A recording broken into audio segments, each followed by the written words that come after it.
بسم اللہ الرحمن الرحیم۔ السلام علیکم۔ زانی کی توبہ کیسے قبول ہوتی ہے؟ زنا سے توبہ کرنا، زنا کی سزا کیا ہے؟ ایک نوجوان صحابی جسے لوگ ماعز رضی اللہ تعالیٰ عنہ کے نام سے جانتے تھے، ان کی شادی مدینہ منورہ میں ہوئی۔ ایک دن شیطان نے ان کو پھسلایا، ان کو ایک انصار کی لونڈی پر مائل کر دیا اور راہ حق سے ہٹانے کی کوشش کی۔ ماعز رضی اللہ تعالیٰ عنہ شیطان کے جال میں پھنسے اور اس لونڈی کو تنہائی میں لے گئے۔ اب یہ دونوں تھے اور تیسرا ان میں شیطان تھا۔ وہ برائی کو ان دونوں کے لیے نہایت خوبصورت اور پرکشش بنا کر پیش کر رہا تھا۔ وہ دونوں بہک گئے اور جوانی کی طغیانی کا شکار ہو گئے۔ جب ماعز رضی اللہ تعالیٰ عنہ اپنے جرم سے فارغ ہوئے تو شیطان نے اس کا ساتھ چھوڑ دیا۔ اب وہ پھوٹ پھوٹ کر رونے لگے اور اپنے نفس کا محاسبہ کرنے لگے اور اپنے آپ کو ملامت کرنے لگے۔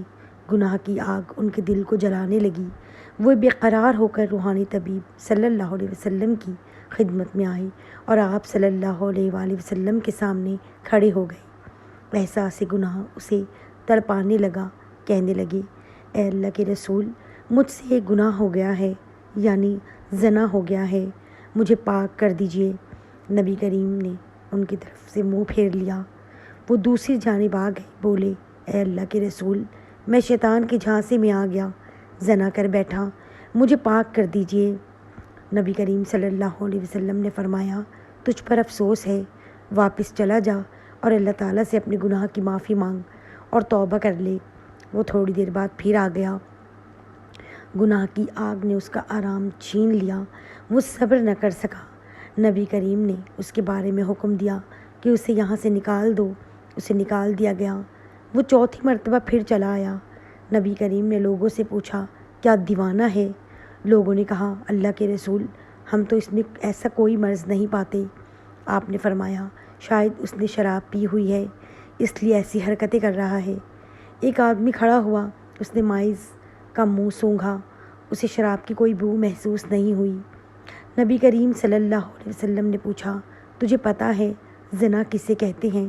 اس نے کہا، جی ہاں، میں ایک عورت کے ساتھ اس طرح حرام کا ارتکاب کر بیٹھا ہوں جیسے ایک آدمی حلال طریقے سے اپنی بیوی کے پاس کرتا ہے۔ آپ نے پوچھا، اب اس بات سے تمہارا کیا مطلب ہے؟ اس نے کہا، مجھے پاک کر دیجئے۔ نبی کریم صلی اللہ علیہ وسلم نے مکمل تفتیش کرائی، جرم ثابت ہونے پر حد جاری فرمائی۔ آپ نے حکم دیا اور اسے سنسار کر دیا گیا۔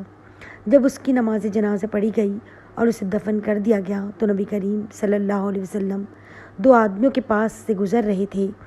وہ آپس میں باتیں کر رہے تھے کہ دیکھو، اس آدمی پر اللہ نے پردہ ڈالا تھا، لیکن اس نے اپنے آپ کو خود ہی ہلاکت میں ڈال دیا، حتیٰ کہ اسے پتھر مار مار کر یوں ہلاک کر دیا گیا جیسے کتے مار دیے جاتے ہیں۔ نبی کریم صلی اللہ علیہ وسلم خاموش ہو گئے، پھر تھوڑا سا چلے۔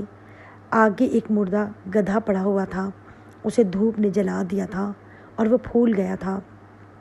جب نبی کریم صلی اللہ علیہ وآلہ وسلم نے اس گدھے کو دیکھا تو پوچھا، فلاں فلاں آدمی کدھر ہیں؟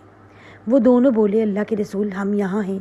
آپ نے فرمایا، اترو اور اس گدھے کا گوشت کھاؤ۔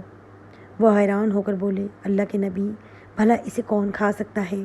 آپ نے فرمایا، ابھی ابھی جو تم اپنے بھائی کی عزت پامال کر رہے تھے، وہ اس گدھے کو کھانے سے بھی زیادہ بدتر ہے۔ ماعز رضی اللہ تعالیٰ عنہ نے ایسی سچی توبہ کی ہے، اگر یہ توبہ امت کی مابین تقسیم کر دی جائے تو انہیں کافی ہو جائے۔ مجھے اس ذات کی قسم جس کے ہاتھ میں میری جان ہے، وہ اس وقت جنت کی نہروں میں غوطے لگا رہا ہے۔